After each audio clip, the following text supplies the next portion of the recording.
let's discuss protein myths. Today we're going to go through 5 different protein myths, 5 most common myths, and talk about, their flaws. And the most important thing to remember when it comes to protein is there is no such thing as protein deficiency in a person who is eating adequate amounts of calories on a daily basis. It just does not happen. If you're eating enough food every day, if you're getting enough nourishment, you will be getting enough protein, whether or not you are trying to actually consume a lot of protein. And that's what's really cool is protein is in everything we eat, and we don't often think about that. We typically, think of like protein specific sources. And that's why I really like to talk about protein myths, because we have all this, preconceived notions about protein. And some of it is just because it's so ingrained in us, because we hear the word protein so often as it relates to diet from such a young age that we start to really think that that is the only thing that matters. But there is so much more that matters to nutrition than just protein.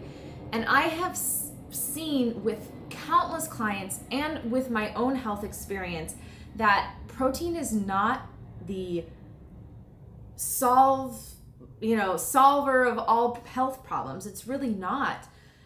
I was eating plenty of protein. I was increasing my protein intake, and I was getting sicker and sicker and sicker. Clients come to me telling me that, maybe I'm not eating enough protein. I feel like I am, and maybe I still need to increase more. You don't. Protein is not something that protects us from illness, that helps us get better. Again, there are outliers to everything in the world. You might be an exception to the rule where you can eat a lot of protein, you don't develop any health issues. But for a lot of people, for the majority of people, eating high protein ends up leading them to develop health issues because protein is inflammatory. Protein specific sources are inflammatory. It's dehydrating. It doesn't provide a lot of, nutrient dense micronutrients in nutrient dense foods like fruit. So that's something to keep in mind when it comes to protein specific sources, that is, because protein itself doesn't necessarily cause inflammation. It's the sources that it's coming from, because fruit contains protein, but fruit's not inflammatory. So let's jump in to the protein myth. So the first protein myth is that protein is the key to weight loss. How often have we heard this, right? Increase protein, you'll lose weight. Most of the time when people increase protein, they do start to lose weight. But they typically don't keep that weight off. It's very short-lived. And so this ends up with kind of yo-yo dieting. When you look at long-term people who do high protein, they don't often keep the weight off. And so, that is a problem. People want something that is going to be sustainable, that's going to help them achieve their goals and maintain their goals without being like, oh, this is a quick fix. So protein is not the key to weight loss. And in fact, animal protein is one of the biggest contributing factors to obesity. And in almost every study conducted, animal protein is correlated with weight gain. And that's because there's, so many animal protein sources that are processed poorly, prepared super unhealthily. And so it's not surprising that animal protein would be one of the biggest contributors to obesity. And then the second myth about protein is that animal protein is the healthiest food. And this is going to rock the boat with some people because, you have people who follow the carnivore diet who will say, beef is a health food, beef is a superfood. And I will say I work with clients who do eat meat. I'm not necessarily anti-meat. If someone comes to me and says, hey, I need help with such and such condition, I don't want to give up meat, but how can I kind of keep meat in my diet but do so in a more health conscious way? I will absolutely help with that. And in fact, beef is one of the better meat sources to consume, but I still don't think that animal protein is the healthiest of foods. It really doesn't provide that many things for our body the way that fruits and vegetables do. So animal protein is not one of the healthiest foods, nor is it needed to make a meal complete. Animal protein is also strongly associated with diabetes, hypertension, heart disease, and even cancer. And diabetes is one of the biggest ones that it's associated with. A lot of people will develop type 2 diabetes from meat consumption, not even from fruit. People fear fruit for diabetes when they should be fearing the meat for diabetes. But how often do you actually hear that information? You don't. And, you know, I used to think that I needed meat to make a meal complete. There was this, you know, that notion, animal protein is the healthiest and you're not going to be fully healthy unless you're eating meat. And so if you watched my video talking about what I used to eat in a day, I ate grass-fed bison. That tends to be a leaner meat, and I didn't love it, but I was eating it because I felt that I had to, that I wasn't going to have a complete meal without having had animal protein, which is not the case. So the third myth is that grass-fed meat is best. Even grass-fed organic meat is a carcinogen, which means that a carcinogen is something that contributes to the formation of cancer. While yes, grass-fed meat is better, it's still, like I said, it's still a carcinogen. If you're going to eat meat, always opt for grass-fed meat, but then you also run with the issue of, is it grass-fed and is it also grass-finished?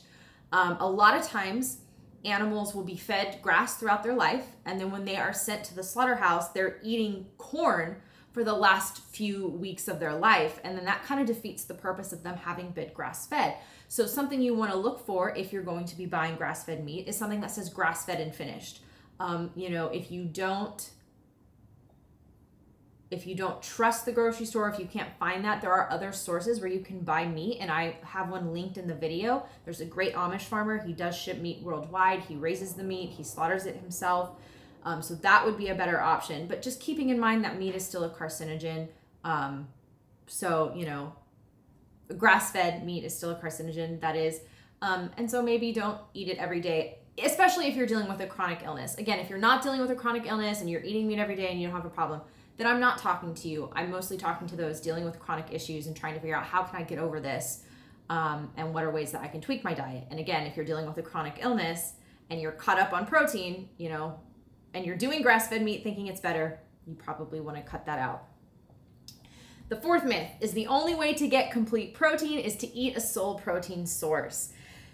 This is a way that you'll see people talk about protein to make it seem like it's too complicated to get protein from plant-based sources, so don't even bother your mind. You're better off just having meat, right? So it's like, well, fruit doesn't contain a complete protein. Vegetables don't contain a complete protein. Lettuce doesn't contain a complete protein. Oh, you can only get that from eggs and meat.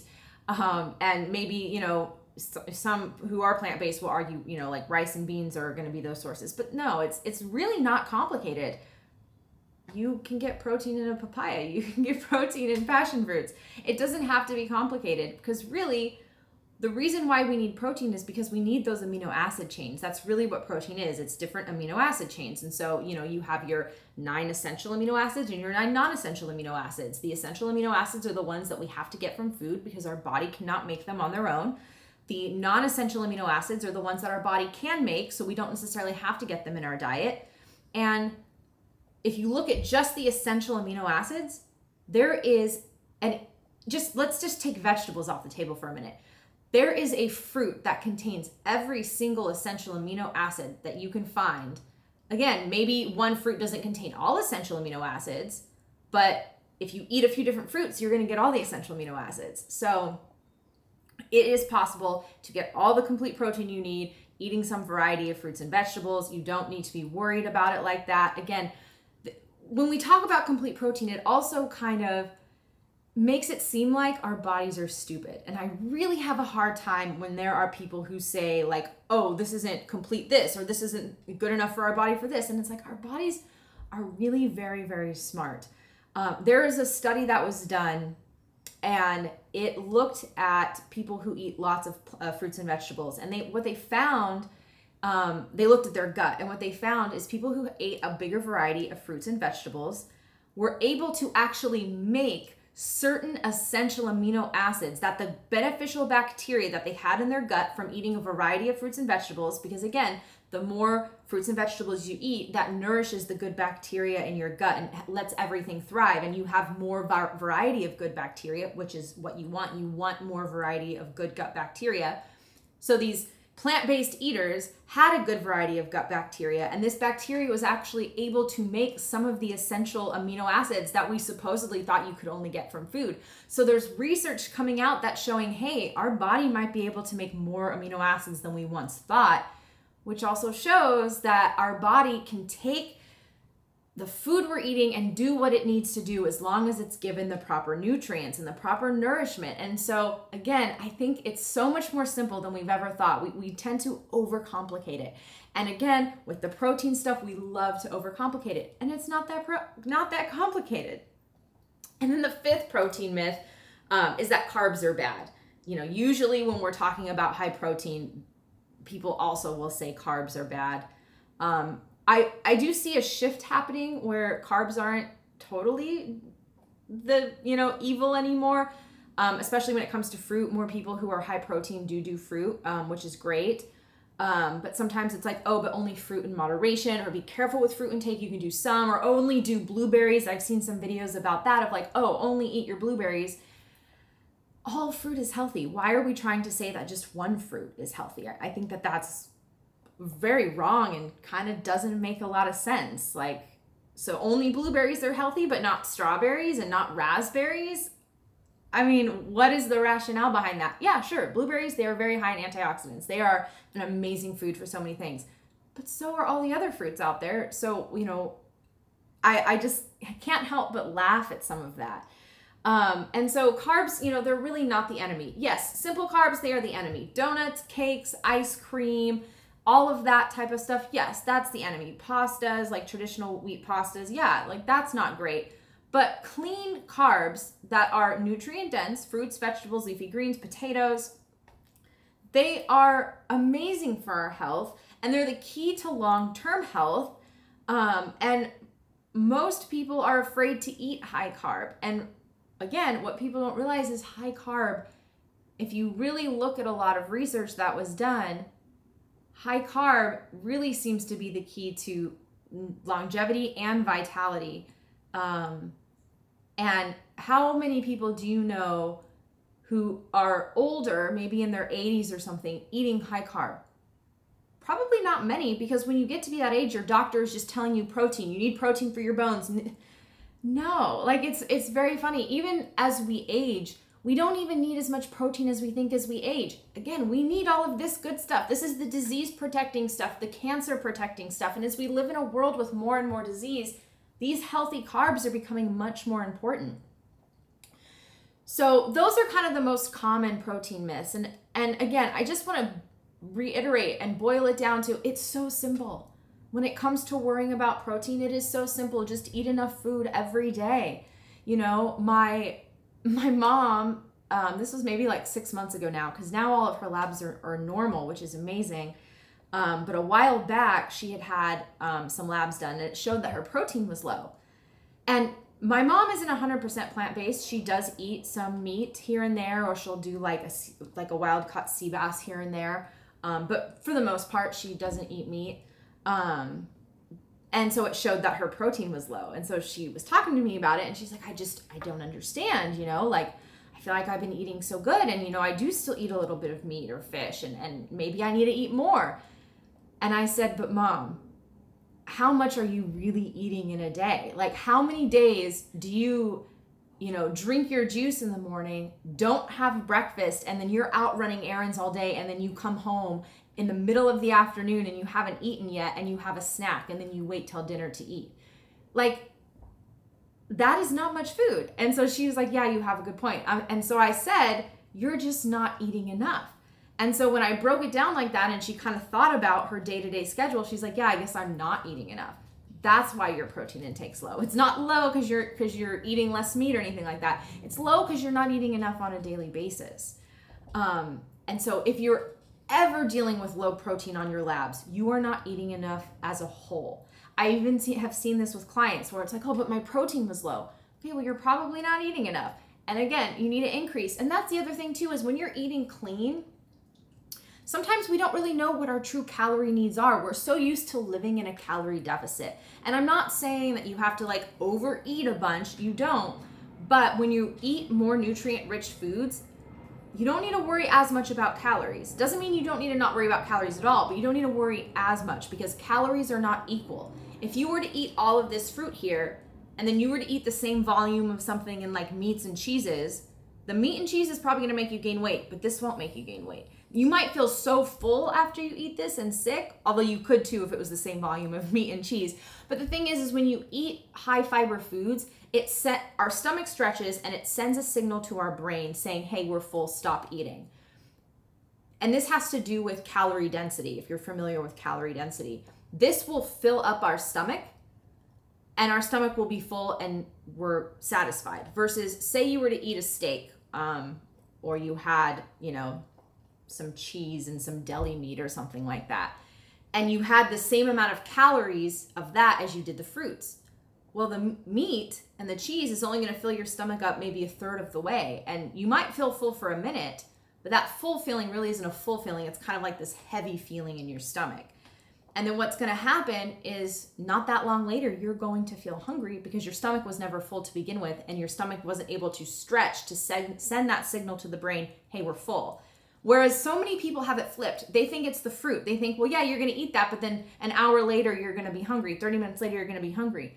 Well, maybe you didn't eat enough fruit to actually fill your stomach up, and that's why you were hungry, you know, so soon after. And so when it comes to lower calorie foods like fruits and vegetables, yes, you do. You have to eat a higher volume. There's no doubt about that. But you're going to get a genuine fullness from eating that type of food versus eating meats, cheese, and eggs and things like that. So that's something to think about. And just remember, it's not hard to get protein. Nature has made it so easy to get protein that it has put protein in everything it grows because it's that important to our diet that it's impossible not to get it, pretty much.